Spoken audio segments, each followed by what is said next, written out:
Entonces, la primera implicación es la autoridad de la Biblia, luego la veracidad de la Biblia, la inerrancia de la Biblia, la suficiencia de la Biblia, la necesidad de la Biblia, la infalibilidad de la Biblia, la claridad de la Biblia. Y esto es precioso. Vamos a verlas, aunque sea de una manera rápida. ¿Qué es la autoridad de la Biblia? Bueno, que sus palabras son la norma para la fe y la conducta del creyente, para los creados de la imagen de Dios. Es la norma de conducta y fe sobre los cuales ellos deben de vivir en completo conocimiento de ella y en completa sumisión de ella. ¿De dónde viene esto? Porque Dios es la autoridad absoluta, su palabra escrita también lo es. Si la Biblia fue escrita en un lenguaje específico, entonces es válida para cualquier persona que también tenga un lenguaje, para todo tipo de gente, para todo tipo de personas. Porque quiere decir que si se fue redactada en un lenguaje humano, este puede ser traducido y llevado a todos los tipos de lenguajes de todos los tipos de gentes. Entonces, la autoridad de las escrituras, de lo que quiere decir, si es inspirada y la fuente es Dios, es autoritativa sobre aquellos que Dios creó.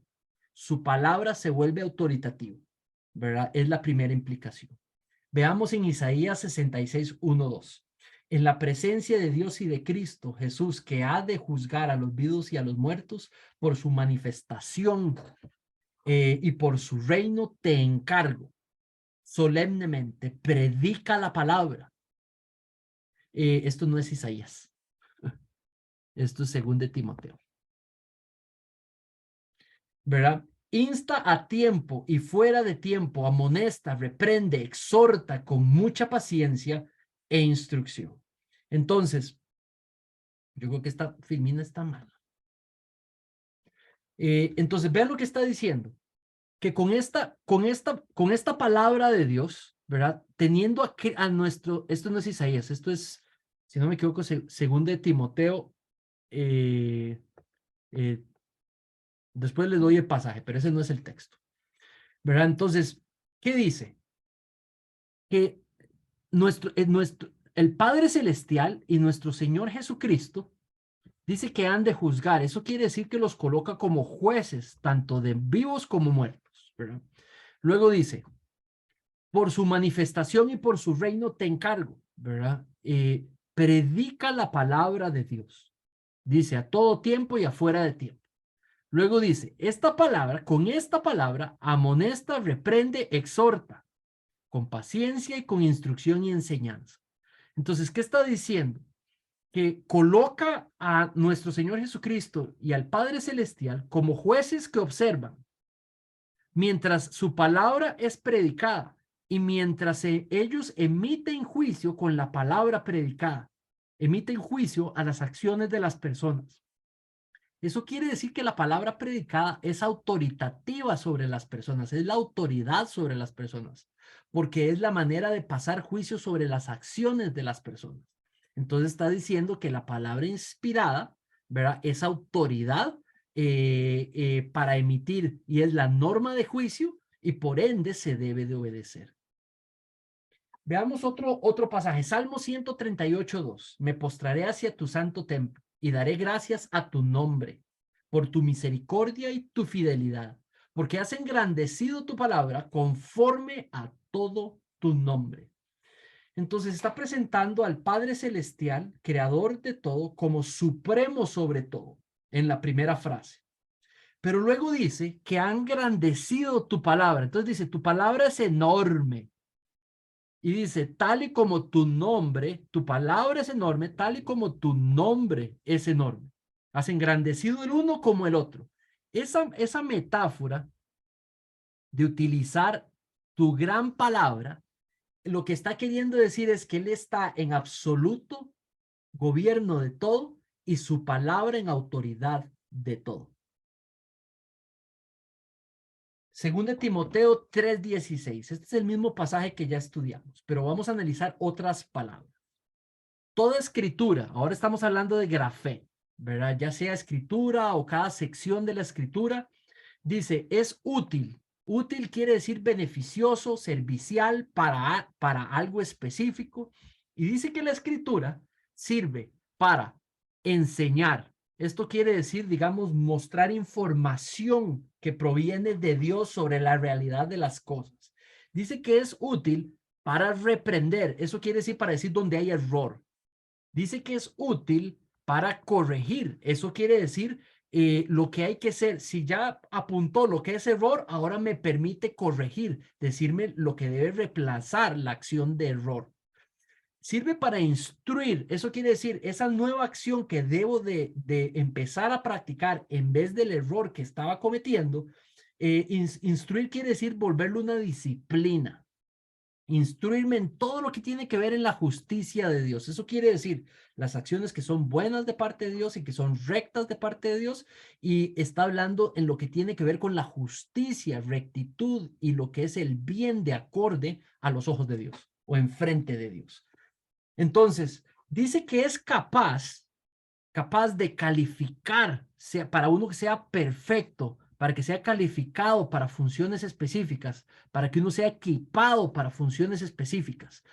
Entonces, si la palabra de Dios puede hacer todo esto, ¿verdad? Si toda la escritura puede hacer todo esto, calificar y equipar, quiere decir que es autoridad. Y es la que ejerce autoridad para poder lograr todo esto.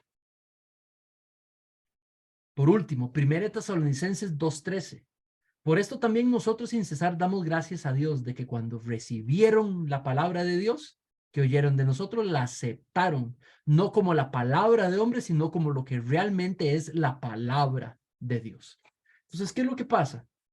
Que la palabra que escucharon, la recibieron, la aceptaron porque la vieron autoritativa. Y es una característica de la palabra de Dios porque viene de Dios, fue inspirada por Dios. La palabra fue inspirada por Dios, por eso, por temor a Dios, la obedecieron y la aceptaron.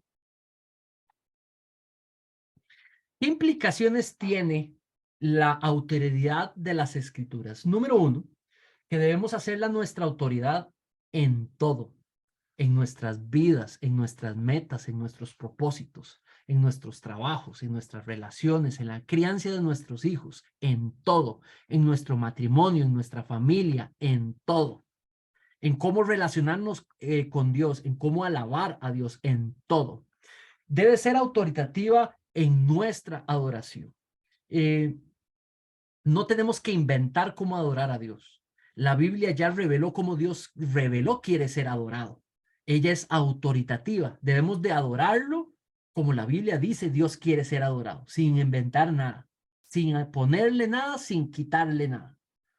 Debemos estudiarla de manera, si realmente la vemos autoritativa, si la creemos autoritativa, o más bien porque es autoritativa, salimos a conocerla de manera íntima, a examinarnos constantemente contra ella. Si la creemos autoritativa, entonces la vamos a poner a la Biblia como la autoridad absoluta. No es el entendimiento humano el que va a ser la autoridad, el razonamiento humano el que va a ser la autoridad para mí en cuanto a las cosas. No, va a ser la palabra de Dios porque es la autoridad absoluta. La autoridad de la Biblia implica de que obedecer la Biblia es obedecerle a Dios. Desobedecer la Biblia es desobedecerle a Dios. La autoridad de la Biblia debe de producir en nosotros un temor al Señor.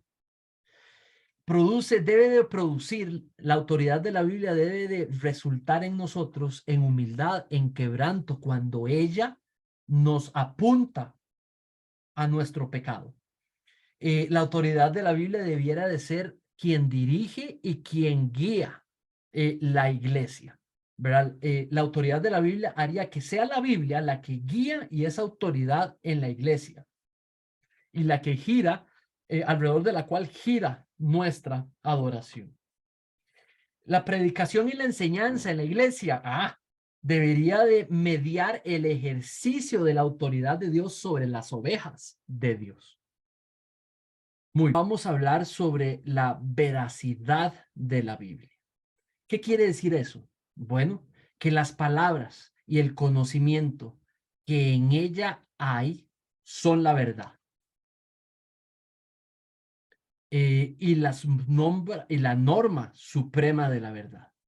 Si Dios es verdad, si Dios es infinito en sabiduría, entonces su conocimiento y lo que Él dice, su palabra, es la verdad. Entonces su palabra es la norma de verdad, es la norma suprema sobre la verdad. Si Dios dice algo sobre el alma, entonces si Dios dice algo sobre el corazón, si Dios dice algo sobre la mente, si Dios dice algo sobre la conciencia del ser humano, si Dios dice algo sobre el corazón y la naturaleza del ser humano, esa es la norma suprema de la verdad, lo que dijo sobre cada uno de esos temas. Todo lo que dice corresponde a la realidad de las cosas, ¿verdad? Si las palabras de Dios, si las palabras de la Biblia son la verdad, ella es la que juzga la veracidad de toda cosa. Muy bien. Entonces, la veracidad lo que quiere decir es que es la verdad. Juan 17:3, si esta es la vida eterna, que te conozcan a ti, el único Dios verdadero, y a Jesucristo a quien has enviado. Y aquí habla del Dios verdadero. Eso quiere decir en comparación, digamos, a los dioses humanos que daban sabiduría a las distintas religiones, que en realidad esta era sabiduría que venía de las mismas personas para resolver los problemas, para ver las realidades de la vida. Y dice que estos son falsos, que en verdad solamente Dios es el que tiene la verdad, el que es verdad, ¿verdad? Entonces, de nuevo, si solo Jehová es el Dios verdadero, su palabra es la única que contiene la verdad. Job 37:16. ¿Sabes tú la posición de las densas nubes? Maravillas del perfecto en conocimiento. Otro nombre para Dios, el perfecto en conocimiento. Si Él es perfecto en conocimiento, su palabra contiene conocimiento perfecto, ¿verdad? Entonces, ¿de qué estamos hablando? Que conocer que su palabra es fiel siempre a la verdad. Proverbios 35, probada es toda palabra de Dios. Probada quiere decir sin defecto, puro, sin tacha, ¿verdad? Sin tacha, sin defecto, sin error, es toda la palabra de Dios. La Biblia clama que la Biblia, la palabra de Dios, las escrituras es la verdad, que no tiene error en nada de lo que dice. Juan 17:17, santifícalos en la verdad. Tu palabra es la verdad. Entonces, si usted tiene una persona, vea lo que está diciendo este versículo. Si usted tiene una persona que la quiere volver santa, si este es el objetivo, la Biblia permite que conforme esa persona se vaya alineando a las verdades de la Biblia, se vuelva más santo. Eso se llama la santificación. Y ahí lo que estamos viendo es que la Biblia es la norma de la verdad. Si vamos a volvernos como Dios, si vamos a volvernos a la imagen de su Hijo, si vamos a ser transformados para reflejarle fielmente su palabra, que es la verdad, conforme la vayamos adoptando y vaya transformándonos y vayamos adaptándonos a ella, nos vamos volviendo más como Dios, más como su Hijo Jesucristo, porque ella es la verdad. Entonces la palabra de Dios no tiene defecto, es la palabra de verdad. Y Dios se comunica a nosotros por medio de la palabra de verdad. Comunica su verdad por medio de su palabra. Muy bien, ¿qué implicaciones tiene si es la verdad? Si la Biblia es la verdad, si no tiene error, ¿qué implicaciones tiene? Bueno, quiere decir que es confiable, que podemos confiar en ella, que podemos depender de ella.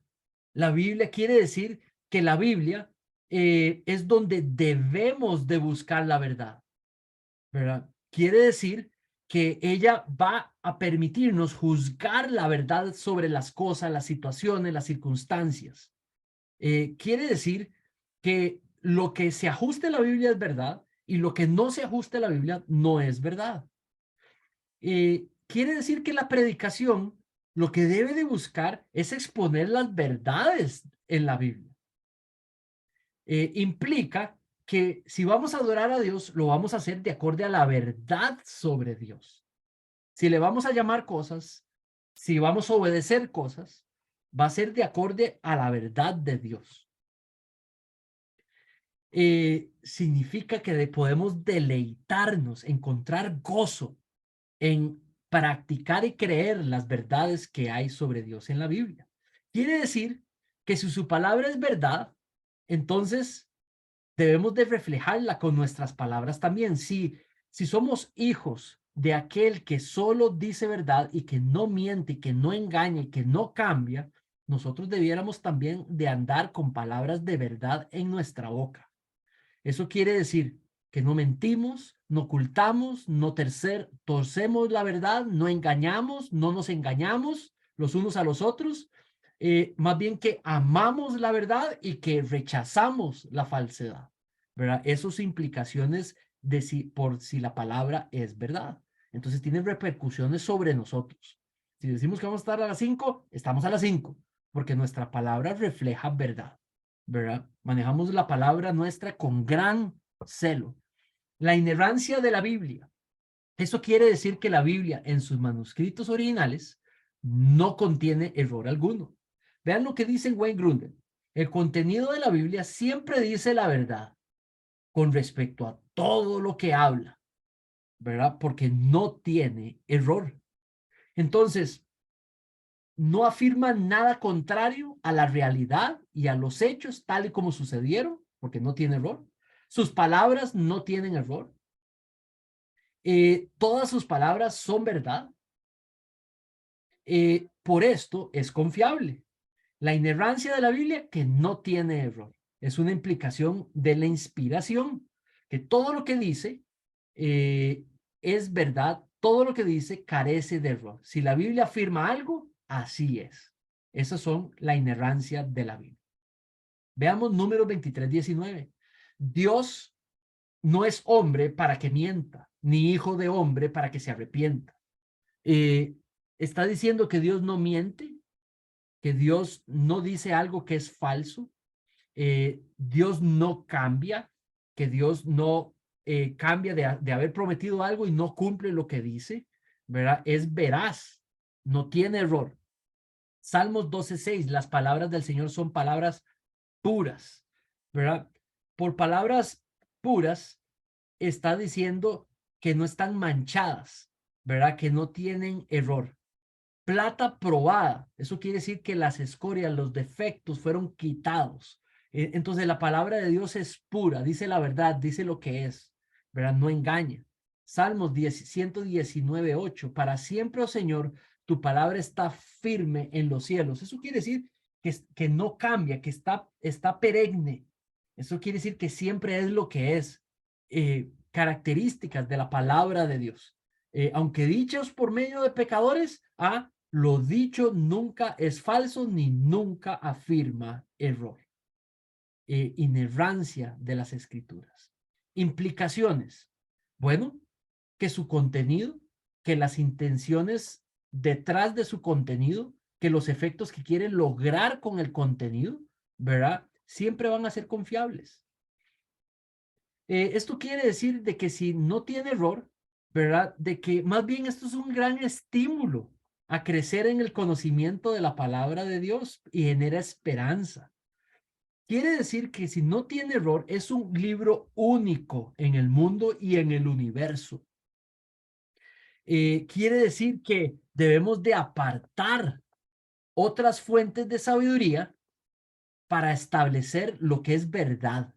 Si ella es inerrante, ella es la única capaz de determinar lo que dice. La Biblia no habla de todos los temas de la vida, pero sobre los temas de la vida, ¿verdad? No tiene error y se vuelven autoritativos sobre nuestra aplicación de ellos, ¿verdad? Ahora, todos los temas que dice la Biblia son suficientes para vivir la vida cristiana. En el resto, somos llamados a utilizar la sabiduría, el temor de Dios y el razonamiento.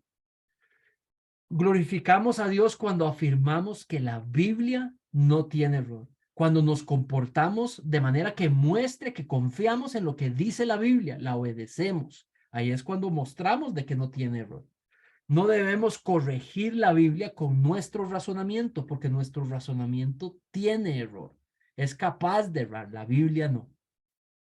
Si la Biblia afirma algo, tenemos que creerlo, o al menos mantenernos perseverando en creerlo, ¿verdad? Provee al predicador, al maestro de escuela dominical, al maestro dentro de la iglesia, de un contenido proposicional con intención que es confiable. Si se predica la palabra de Dios, es confiable esa enseñanza. La suficiencia de la escritura, bueno, significa que la Biblia es suficiente para conocer lo que Dios buscaba revelar sobre sí mismo y pudiéramos vivir una vida fiel de acorde a Él. La Biblia es suficiente para conocer a Dios. La Biblia es suficiente para darlo a conocer. Si queremos instruir a nuestros hijos en los caminos del Señor, la Biblia es suficiente. Si queremos instruir a nuestros hijos en una vida que honre a Dios, en una manera de ser, desarrollen un carácter que honra a Dios, la Biblia es suficiente, ¿verdad? ¿Qué quiere decir? Que contiene lo necesario a saber lo que debemos responder para la salvación, pero también para vivir la vida cristiana de manera fiel. Contiene las palabras necesarias para entender cómo confiar en Dios y cómo obedecerle. Es suficiente. Por ser su palabra, no está sujeta a ser interpretada por una fuente externa. Ella es suficiente para, digamos, interpretarse ella misma. Si necesitamos explicación, la buscamos en la misma Biblia, no en una fuente externa, porque no hay fuente como la Biblia. No vamos a ir a una fuente que tiene error para evaluar una fuente que no lo tiene. Entonces, solo la Biblia se usa para interpretarse a ella misma, no fuentes externas. Muy bien. Esto lo podemos ver en 2 Timoteo cuando decida que desde la niñez has sabido las sagradas escrituras, las cuales te pueden llevar a la salvación. Entonces está diciendo que la Biblia es suficiente para enseñar, reprender, corregir, pero también para sabiduría, para ser salvo, para llevarlo al plan de redención de Dios, ¿verdad? Muy bien. Tanto es suficiente para la salvación como también para vivir la vida fiel cristiana, ya que es útil para corregirnos, para instruirnos, para enseñarnos, para reprendernos, para prepararnos y equiparnos para toda buena obra. Vean Salmo 19:1. Bienaventurados, ¿verdad? ¿Quiénes? Los que caminan de acorde a la palabra de Dios, los que obedecen a Dios. ¿Quiénes son esos? Los que obedecen la palabra de Dios. Entonces, para caminar de manera agradable a Dios, la Biblia es suficiente para poder hacerlo. Muy bien. Deuteronomio 4:2. Por eso, porque es suficiente, no le añadan, dice Moisés a los israelitas, no le quiten.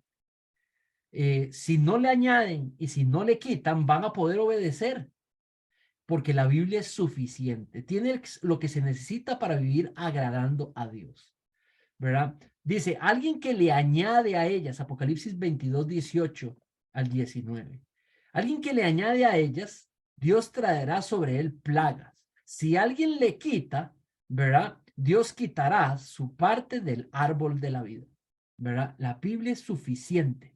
No tenemos que obedecer unas partes solamente, no toda, porque toda es suficiente para poder prepararnos para vivir una vida agradable a Dios. Implicaciones de la suficiencia. Bueno, debe motivarnos a vivir descubriendo, ¿verdad? Lo que Dios quiere que pensemos y hagamos. Implica que si es suficiente, no debemos de tratar otro escrito ni otra fuente de sabiduría al mismo grado que la Biblia, porque es suficiente. No debemos poner sabiduría moderna, discernimiento personal al mismo nivel de la Biblia, porque ella no tiene error, ella es la verdad, ella es suficiente. Entonces nadie, ninguna otra fuente tiene esas características.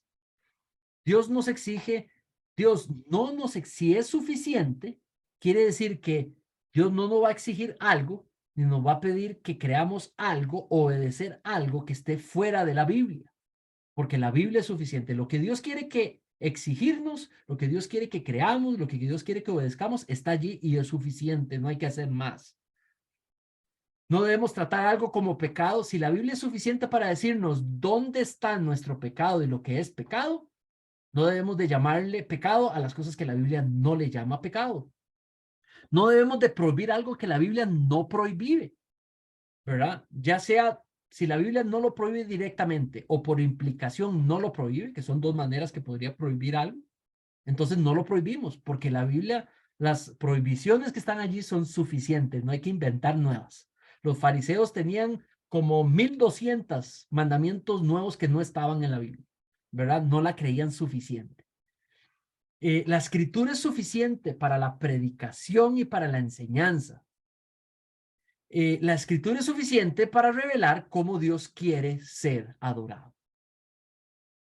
La Biblia también es necesaria. Eso quiere decir que es necesaria para entender el evangelio, es necesaria para vivirlo fielmente, ¿verdad?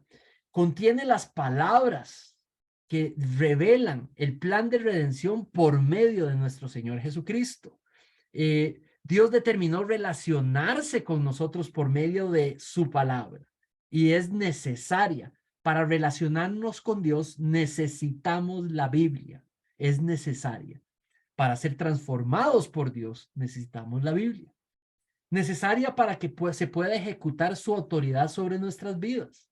Si tenemos un mandato ahí, ella es necesaria para poder ejecutar autoritativamente ese mandato sobre nuestras vidas. Si Dios quiere guiarnos por medio de un mandato, necesitamos la Biblia para poder que eso se dé.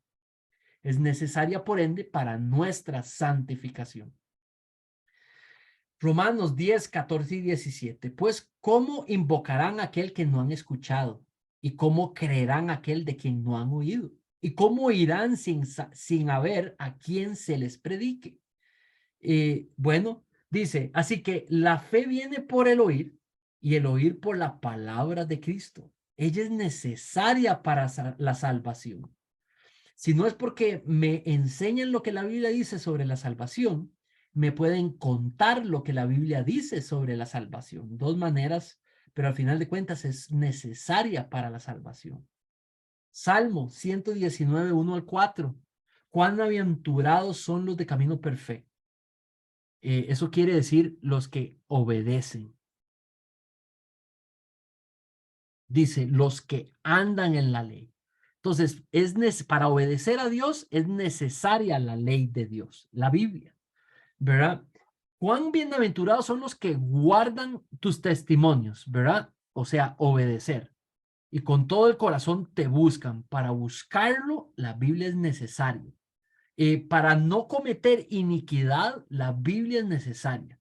Para andar en sus caminos, la Biblia es necesaria, ¿verdad? Para guardar sus preceptos con diligencia, la Biblia es necesaria. Para conocer a Dios es necesario. Mateo 4 al 4. Escrito está, no solo de pan vivirá el hombre, pero de toda palabra que sale de la boca de Dios. Para vivir, la Biblia es necesaria.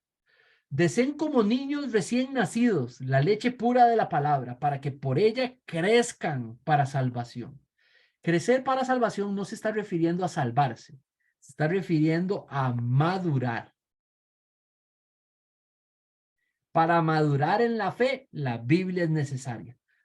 La leche pura de la palabra es necesaria. Para una vida espiritual saludable, la Biblia es necesaria.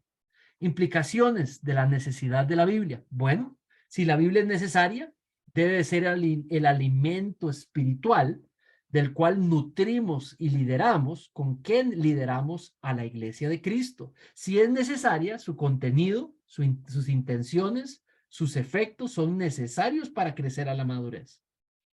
Si es necesaria, entonces sin estudiar la Biblia no se puede conocer la voluntad de Dios en la vida personal ni en el de la iglesia.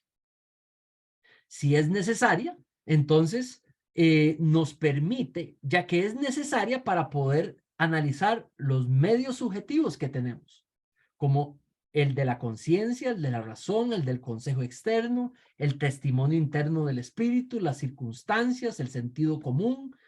Es necesaria la Biblia para permitirnos analizar y contrastar con respecto a la verdad cada uno de estos asuntos. Para enseñar la palabra de Dios, la Biblia es necesaria. La infalibilidad de la Biblia es la penúltima implicación de la inerrancia, de que Dios exhaló palabras sin error.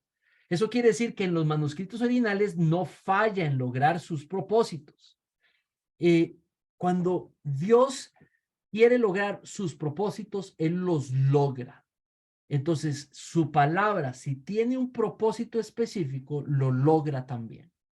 Eso es infabilidad.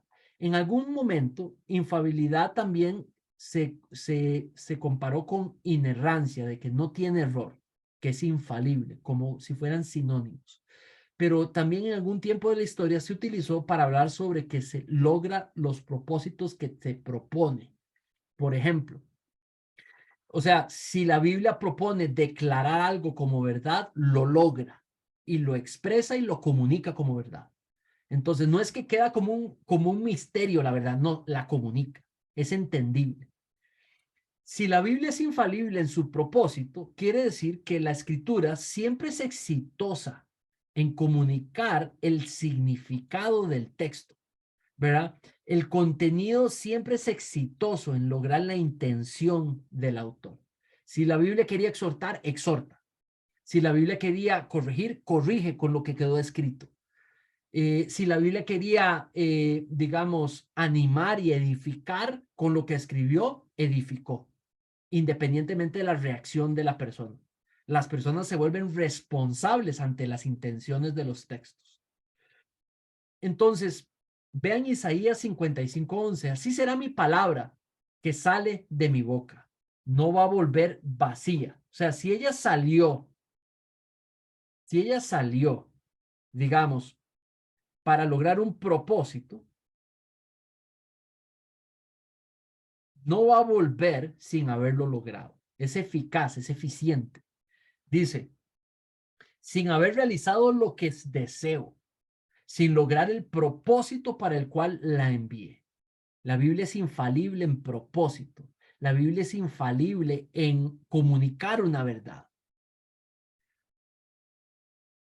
Por último, la claridad de las escrituras. ¿Qué quiere decir eso? Que la Biblia está, si la Biblia es la intención de Dios de comunicarse, entonces está implícito que lo tenía que hacer de una manera que sea entendible, que sea clara. Entonces, la claridad de la Biblia lo que presupone es que esta puede ser entendida por la persona ordinaria, puede ser entendida correctamente y puede ser practicada de manera correcta. Entonces, la Biblia se puede entender, ¿verdad? Cuando Dios busca comunicarse, lo hace de manera exitosa. John Frame, un teólogo. Si Dios quería comunicarse, debía de ser entendible. Si Dios habló, su palabra es entendible. Para entenderla no se necesita un código secreto, se necesita conocer el lenguaje sobre el cual está escrita, nada más, ¿verdad? No se necesita una supercapacidad o entendimiento o entrenamiento. Ella puede ser escuchada por los pescadores, puede ser leída por los pescadores, puede ser leída por eruditos, puede ser leída por altos, bajos, hombres, mujeres, negros, blancos, chinos, por cualquier persona, porque toda persona que tenga entendimiento del lenguaje puede entender la Biblia por la claridad de la Biblia. La escritura es clara. Eso quiere decir que se comunica efectivamente. Ahora, eso no quiere decir que todos los pasajes tienen la misma claridad, ¿verdad? No, algunos tienen un grado mayor de claridad, algunos menor de complejidad, o mayor complejidad, y eso hace que algunos tengan mayor claridad que todos, pero todos tienen un grado de claridad. Es entendible, por ende, tenemos que obedecerlo. Isaías 55:11, así será mi palabra que sale de mi boca, sin haber realizado lo que deseo y logrado el propósito para el cual lo envié. Es un pasaje parecido. Entonces, ¿qué hace? Que es infalible. Expresa siempre su significado y logra la intención propuesta detrás del texto. Si era un mandato y si buscaba guiar, ella comunica exitosamente el mandato y la guía que quiere dar, sea aceptado o sea rechazado. La persona es responsable por esa comunicación. La Biblia es clara y la persona no tiene razón ni excusa para desobedecerla, porque ella es clara. Dice, digamos, no robarás. Dice, no darás falso testimonio. Clara. Comunicó que eso es una guía de parte de Dios. ¿Verdad? Ahora es uno responsable. Ella es infalible, logra su propósito. ¿Verdad? Muy bien. Muy bien, mis hermanos. Vamos a terminar aquí. La Biblia es infalible, la Biblia es clara, la Biblia es inerrante, la Biblia es inspirada, exhalada por Dios, ¿verdad? Hemos visto que la Biblia es necesaria, ¿verdad? Que la Biblia es suficiente, ¿verdad? Esto nos habla de que la palabra de Dios, ¿verdad? Tiene estas características que la hacen una fuente única, preciosa, perfecta, para poder conocer a Dios, para poder ser transformados por medio del poder del Espíritu trabajando en nosotros, para poder ser conformados a la imagen de Dios. La Biblia es sabia, la verdad, contiene la verdad necesaria para poder vivir la vida de manera agradable a Dios.